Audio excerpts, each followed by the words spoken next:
Ladies and gentlemen, boys and girls, welcome back to the Brightworks. Today, I can't lie, I've been hooked on these 1 versus 1s, and I did a little combing, a little searching, and eventually a match fell right into my lap, sent over directly from our blue player here, spawning on the western side of the map today. A cold place, a map picked right out of the recent 1v1 Pro League tournament, which I'll have a link to the signups down below, by the way. It is, of course, the Pro Randy. Pro Randy, well, as far as the drama behind this series go, former #1 Pro 1v1 player, currently on the Beyond All Reason leaderboard. This is the king of 1v1. He starts with an air lab. Priceless. This is absolutely wonderful. I would expect nothing less from the absolute best, except something completely away from the norm, completely out there and above it all. Let's meet his opponent today, another familiar face, well recognized around the community. It's, of course, Big Dolphy. Now, I got a little message from Dolphy when he sent me this replay. Apparently, he's been grinding his 1v1, been trying to prove that he can indeed come back. Barcast TV let me in on a little secret that apparently Dolphy has, like, several years of experience in Total Annihilation, coming over to Bar. Very, very wise old player, knows his stuff. And apparently, Dolphy was grinding out the 1v1 ladder and managed to eventually dethrone Pro Randy. Now, I don't know if this is the match that pushed him into that leaderboard, but he said it was one of the most exciting ones. So we're going to be taking a look at it today. A cold place. If you haven't been watching the 1v1 Pro Leagues, you can always go check out the live streams that are uploaded later as live recordings. Those are always saved to the channel. You just have to filter by lives into the video section, and you can go take a look at those. I've covered the first and second qualifiers, and I will be covering the third and fourth qualifiers, pardon me.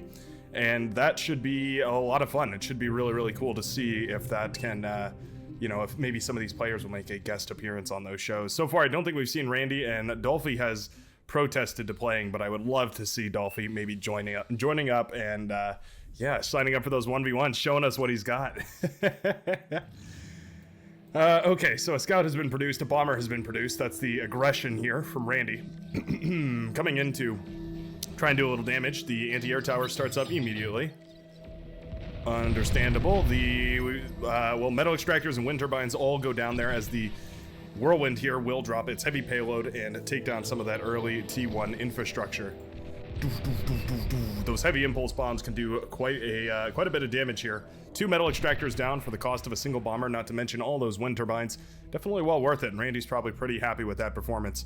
At this point, of course, transitioning out from the air lab here, he did make a transport and also a shuriken.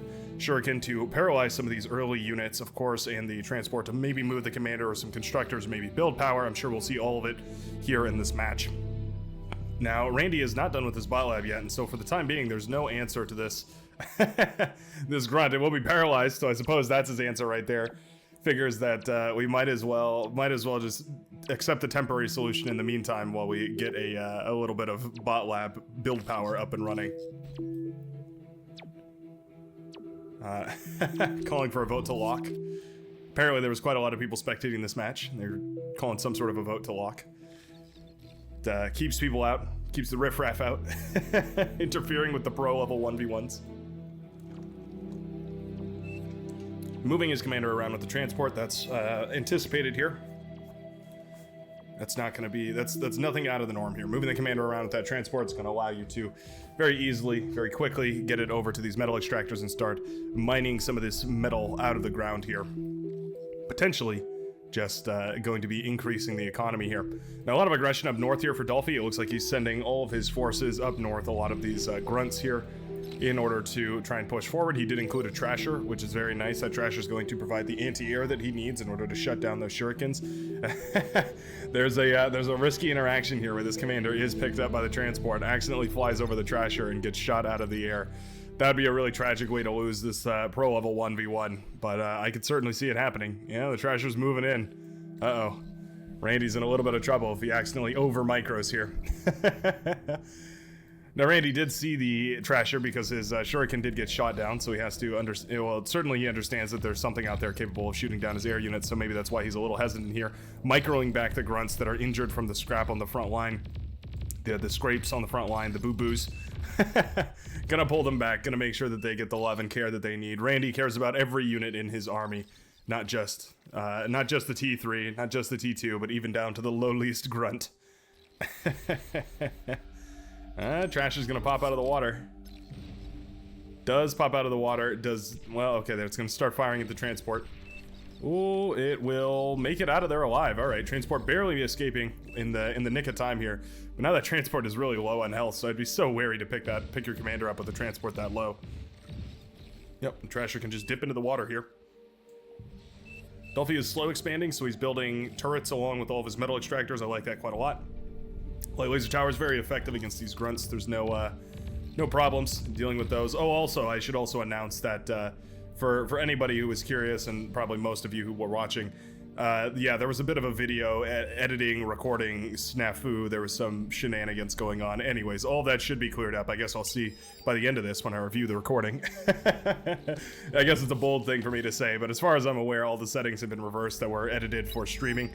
I'm not sure exactly what the problem was. There was just a lot of changes that I made that I have since undone, and hopefully means that, yeah, we're back to the regular video quality that we have all come to know and love. Big grunt armies here, gathering in the night, trying to position themselves in a good enough stance here. Of course, I like the concave a little bit better here for Randy at the time being, but Dolphy is quick to spread out those forces once more. Retreating them back is a quick order to command, but it only takes one extra click, right? Like you can just shift and right click back, or you can shift, right click, and then drag in order to spread them out, and that's usually going to be a bit more efficient. The shape of the engagement here typically dictates who wins, especially in these grunts versus grunts, because they're all so light, they're also paper thin, and they fire from such decent range that, yeah, you're really counting on those grunts to take the better trade from an angle rather than going face to face. Really unpredictable to see who will win that. I'd usually give it to the player with more units in most cases here. So expansions are going up on the southern side. Exploiters coming up, very nice to see. Those are the armed metal extractors from Cortex. Both players going Cortex, probably heavily influenced by the fact that you can pick those exploiters. They are very good. And Pounder here on the front lines, getting a nice couple of shots off here on Dolphy's army. Gonna take down a light laser turret as well, scuff up the commander, and kill quite a few of those grunts. Dolphy now down to just a humble 9 grunts, whereas Randy is wielding a powerful 18, so double the army and continually growing, of course, are both of these players. Now, Dolphy has switched into aggravators here. He's brought 5 of them to the front lines, and that's going to be great for shutting down static defense. Static defense, which Randy does not really have. He hasn't super heavily invested into static defense at the time being. These grunts are trying to push through here, but the reinforcements from Dolphy will be enough to supplement this army and eventually be enough to repel this force, I do believe, anyways. You still have to respect it, though. It's such a pain on this map because units can just go all over the map. They can go north, east, south, and west, anywhere in these mountains, all around the entire side of the map. They can run by, they can poke through, and they can always manage to find some sort of angle to, at the very least, scare the players that are engaging them, right? Having that pressure in your backline is oftentimes more damaging than the actual unit itself, right? You can mop up the unit with just a few, but doing anything to actually get rid of the unit is oftentimes very costly, very APM intensive. You're always sweating it out about it. Yeah, on the retreat here, but getting a decent engagement for it. Hard to gauge with these mountains. Kind of the terrain shifts and sways in and out of each player's favor here. I think ultimately Randy did take the slightly better engagement there, but all things considered, didn't manage to achieve very much with his run by. So for the time being, that's just going to be quite a bit of metal. It's lying, well, not quite a bit. It'll be a little bit of metal. Grunts are very cheap. But it'll be a little bit of metal lingering around up on the northern side here. Ooh, interesting. So we're transporting a pounder up north there. 250-ish metal. Oh, we're not dropping it up north. Transport is going to go all the way around. He did see it, Dolphy that is, did see the transport, and he's going to have some sort of a response here. You can see where that transport is queued. He's going to try and drop the pounder in the back line. Pounder, of course, very efficient against these, against the grunts here. I mean, it's effectively the perfect counter. Yeah, okay. Anti-airbot was brought over here. Oh, he needs to set it down. 1, 2. Oh, he gets it down just in the nick of time. Transport will be killed, but that's alright. The pounder is already down. Now, as long as the grunts don't bunch up, they can eventually deal with this. but it's not going to be ideal. Yeah, you can see this is, again, just pulling more and more attention off the lines. Would have loved to see a little bit of self-destruct micro there, making sure not to leave a valuable tank wreckage in the enemy's pocket, but all said and done, still probably well worth the threat that's going to be on the other side here. You can see both Randy and Dolphy going for that forward vehicle bay. This is oftentimes what we see. You get some of this armor to go stand up front here. Nice little pick on that medium tank there. On a normal battlefield, I wouldn't sweat 1 or 2 tank kills, but between these two, I mean, every single scrap of metal counts here. And losing a single tank is definitely going to take your total HP pool of your army down quite a notch. Now, I don't think running these grunts in here is really what he wanted. Probably not proper scouting information yet, so he was trying to figure out exactly what he was going up against here, and he finally realizes we are switching away from pawns, grunts rather, and we are going heavily into medium tank production.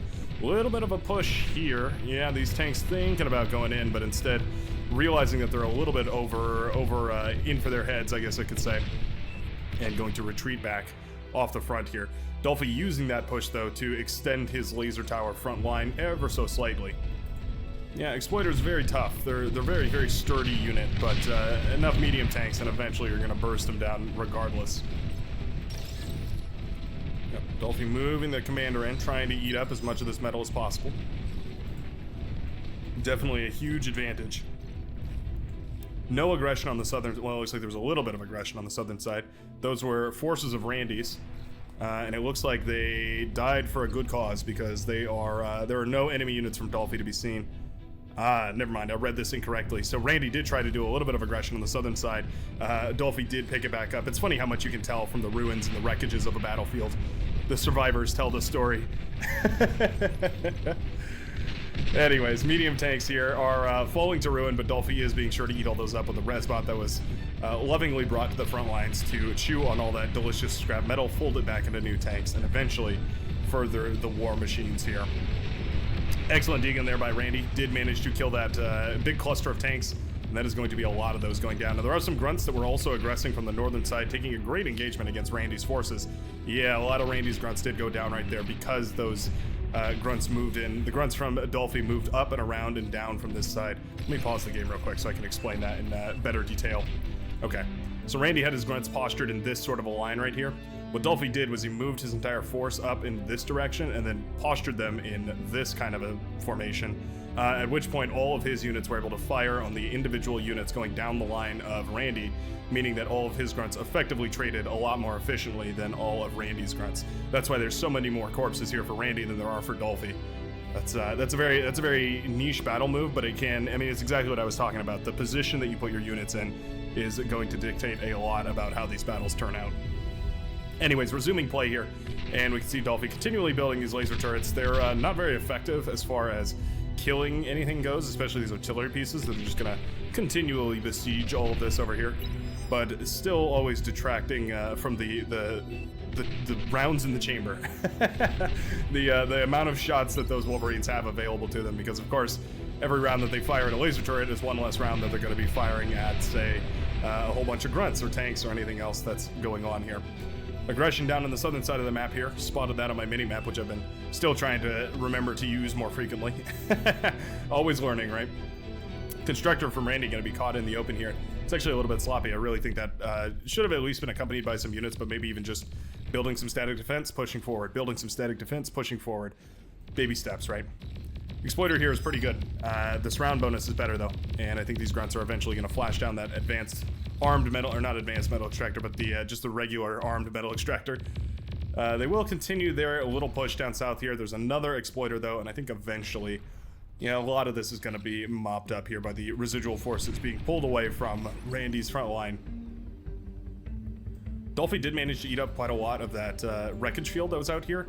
Still a lot of wrecks up north here, and I think what I'd love to see is do we still have the transport, actually? I don't know if Randy still has the transport. Oh no, he lost it over here when he dropped that pounder, which has remained as a wreckage, by the way, over here. Okay, yeah, I was gonna say, we could always go for a transport here and try and move these around, but he did lose that transport, and that's a bit of a bummer, because yeah, moving some of your build power around to eat up these front lines, I mean, these construction turrets have 200 build power. It's the same as a resbot, so they can effectively reclaim everything super quickly, but of course they have a much higher range. Randy going into a T2 lab on the front lines, that's quite ballsy, especially with essentially no metal banked up here. He doesn't have a great way to rebuild in the back, or reclaim in the back line here. There's no build power in the back of this base. He must have moved it all forward with that transport before he sacrificed it. No build power back here for this base, and that's going to mean that, yeah, even if he wants to reclaim this T1 bot lab, which it doesn't look like he does, he's not going to be able to. Push was eventually mopped up on the southern side, but there's a huge engagement up north as tank versus tank begins. We start to see these medium tanks clashing with each other. There's already a Tsar out on the field here for Dolphy, going to be firing away out of that T2 heavy snozzle and raining death from afar onto any of these units that happen to be clustered up. That is a very difficult unit to engage into. It can fire so far away, it can fire a devastating shell, and it fires them relatively quickly, so any of your T1 units are just going to melt away. Certainly grunts. The tanks a little bit more durable, but even them falling, what is that, 50 or 46% health per shot. Definitely not comfortable to sit within range of that thing, not at all. Yeah, the Tsar is gonna, excuse me, the Tsar is going to be the cornerstone of this force moving forward here. A little bit of back and forth here. Dolphy saying LMAO OP. He's not wrong. The Tsar is very OP. Of course, it's balanced by the fact that all Cortex players can use the Tsar, so Randy just didn't manage to get his T2 lab up in time. Nicely done to wipe away all those grunts that were aggressing onto his commander, but now he's left with an 83%. Well, he will finish up the T2 lab here. No, he won't actually. 98, 99, barely finishes up the lab. Question is, will he be able to get anything out about it? He does start up that T2 constructor. He does have this constructor to eat up the corpses here. Tried to push for the win there with the Tsar, but eventually the Tsar did fall, and that's a lot of metal that's now in the hands of Randy. I'd be sad to see it go to waste here. So hopefully we can see a Tsar, or maybe some other unit coming out on the field. A Tremor, also very powerful, but very expensive. So you have to make sure that you get really good use out of it. On a line like this, it definitely isn't too hard. You just set it to attack fire a certain zone, and the enemy can no longer stand there. It's a very easy area denial zone. You simply put it where you need the enemies not to be, and they cease to exist in that area. Very effective.